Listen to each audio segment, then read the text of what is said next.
एक ऐसी कहानी जो चरितार्थ हो गई है। पिता अपराधी लेकिन बेटी अफसर बन गई है। कोर्ट में पिता के हत्यारे हैं फरार, अब बेटी बुलडोजर लेकर तैयार। अपराधी की काली दुनिया की परछाई छोड़ी, अफसर बनने के लिए आयुषी दौड़ी। अपराधी भूरा का सपना हुआ पूरा, बेटी लेगी बदला, कोई भी काम नहीं रहेगा अधूरा। मंजिल उन्हीं को मिलती है जिनके सपनों में जान होती है, पंख से कुछ नहीं होता, हौसलों से उड़ान होती है। कहते हैं परिवार का रिश्ता अगर खून खराबे से हो तो भला उस परिवार में कोई अफसर कैसे बन सकता है। लेकिन आयुषी सिंह की कहानी कुछ अलग है। पिता की हत्या के बाद से आयुषी सिंह ने उनकी इच्छा पूरी करने को ठानी और आज आयुषी डीएसपी बनेगी। पति की हत्या के बाद आयुषी की मां ने भी अपराध की काली दुनिया की परछाई से बच्चों को दूर करने का फैसला किया और आयुषी के साथ बेटे को दिल्ली पढ़ाई के लिए भेज दिया।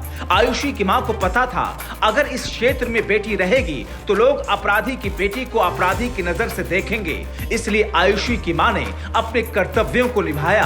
अब बाकी की जो भागीदारी थी वह आयुषी को निभाना था। कैसे और किस तरीके से आयुषी ने अपने पिता की छाप को सफलता की छाप से ढक दिया, वो जानने के लिए पहले एक फ्लैशबैक में चलना होगा।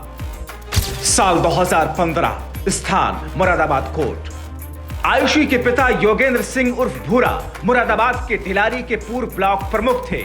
मार्च 2013 में छात्र नेता और शार्प शूटर रिंकू चौधरी की हत्या हुई थी, जिसमें योगेंद्र सिंह ने खुद कोर्ट में सरेंडर किया था। आयुषी के पिता पर रिंकू की हत्या के अलावा भी कई आपराधिक मामले दर्ज थे। साल 2015 में कोर्ट में पेशी के लिए लाया जा रहा था, तभी रिंकू के भाई सुमित और उसके साथियों ने पुलिस कस्टडी में योगेंद्र सिंह की गोली मारकर हत्या कर दी थी। उस समय आयुषी 11वीं क्लास में पढ़ रही थी। पिता की हत्या के बाद आयुषी ने ठाना बनेगी अफसर। पिता की हत्या के बाद यहीं से आयुषी की कसम की शुरुआत हो जाती है।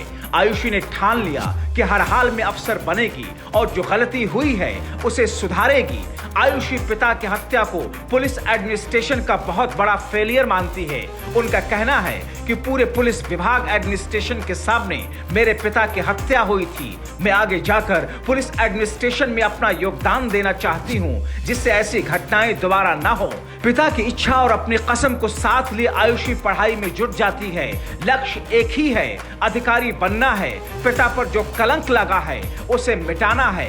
ऐसा अक्सर फिल्मों में होता है, लेकिन अब हकीकत में भी ऐसा होने लगा। अपने पिता के सपने को पूरा करने और खुद की कसम को निभाने उतरी आयुषी ने कहा कि पहले मैंने मेंस पर फोकस किया था। अल्टीमेटली जो हमारी रैंक फीमेल स्टडी कंप्लीट है, तो मैंने बुक से मेंस को कंप्लीट किया। उसके बाद मैंने प्रीलिम्स से 3 महीने पहले स्ट्रैटेजी बनाई और दूसरे अटेम्प्ट में क्लियर कर लिया। इससे पहले प्रीलिम्स था जो 3 मार्क्स से क्वालिफाई नहीं हो पाया था। यह मेरा पहला मेंस था और पहला इंटरव्यू। मुरादाबाद के आशियाना कॉलोनी की रहने वाली आयुषी सिंह की यूपीपीएससी पीसीएस में 62वीं रैंक मिली। उन्होंने दिल्ली में कोचिंग लेकर 6 से 7 घंटे की पढ़ाई करते हुए अपने दूसरे अटेम्प्ट में यूपीपीएससी क्लियर कर लिया। आयुषी का लक्ष्य आईपीएस बनना है। आयुषी कहती हैं कि शुरुआत से ही मेरे पापा चाहते थे कि मैं एडमिनिस्ट्रेशन की तरफ जाऊं, इसीलिए 12वीं तक तो मेरे पर साइंस स्ट्रीम थी, लेकिन मैंने ग्रेजुएशन आर्ट्स से की, जिससे मैं अपने पापा के सपनों को पूरा कर पाऊं। आपको बता दें कि मुरादाबाद में रहने वाली आयुषी सिंह यूपीपीएससी 2022 में 62वीं रैंक पाई है, जिसके बाद पूरे शहर में उनकी चर्चा है। वजह उनके पिता योगेंद्र सिर्फ उर्फ भूरा हैं, जिनके 8 साल पहले कोर्ट में पेशी के दौरान गोली मारकर हत्या कर दी गई थी। शहर में पिता की पहचान एक बदमाश की थी, लेकिन परिवार की पहचान बेटी आयुषी की सफलता बन रही है। हालांकि इसके पीछे आयुषी के पिता की बड़ी भूमिका है, क्योंकि योगेंद्र सिंह अपनी बेटी को अफसर बनाने का सपना देखते थे। आज उनकी बेटी ने उसको पूरा कर दिया और वो यूपीपीएससी पीसीएस 2022 की परीक्षा क्लियर कर डिप्टी एसपी के पद के लिए चुनी गई हैं।